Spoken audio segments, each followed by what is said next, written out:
അമ്മയുടെ വരവ് ഇത്ര ധൈര്യത്തിൽ കിടന്നുറങ്ങുമ്പോൾ അമ്മയുടെ വരവ് പ്രതീക്ഷിച്ചിട്ടുള്ളൊരു ഉറക്കമാണ്.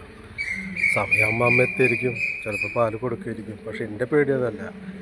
ഈ ബൈക്കുകാരനങ്ങനെ വന്നിട്ട് പെട്ടെന്ന് അറിയാണ്ട് അങ്ങനെ എടുത്തു കഴിഞ്ഞാൽ അദ്ദേഹത്തിന് വല്ല പരിക്ക് പറ്റിയാൽ അതൊരു വിഷമം തോന്നി.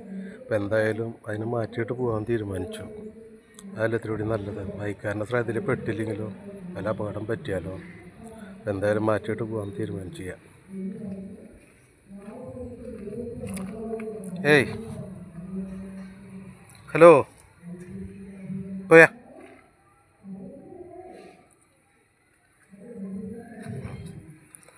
ഒരു നല്ലൊരു കുഴപ്പമില്ലാത്തൊരു സ്ഥലത്താണ് എത്തിയിട്ടുണ്ട്. എൻ്റെ അമ്മ വരുമ്പോൾ അത് ഉറക്കത്തിന് എനിക്ക് അമ്മ വരുമ്പോൾ സന്തോഷമായിട്ട് കണ്ടോട്ടെ. വീണ്ടും മറ്റേ സ്കൂട്ടറിൻ്റെ അടിയിൽ പോയി കിടക്കുക. ആ പോകാം, പോയി. എന്തായാലും ഞാനതിനെടുത്ത് അങ്ങോട്ട് മാറ്റി കിടത്താം. ആളെ പോകുന്നുണ്ട്. ഓക്കെ, അപ്പോൾ ഞാൻ ഹാപ്പി ആയിട്ട് മടങ്ങട്ടെ.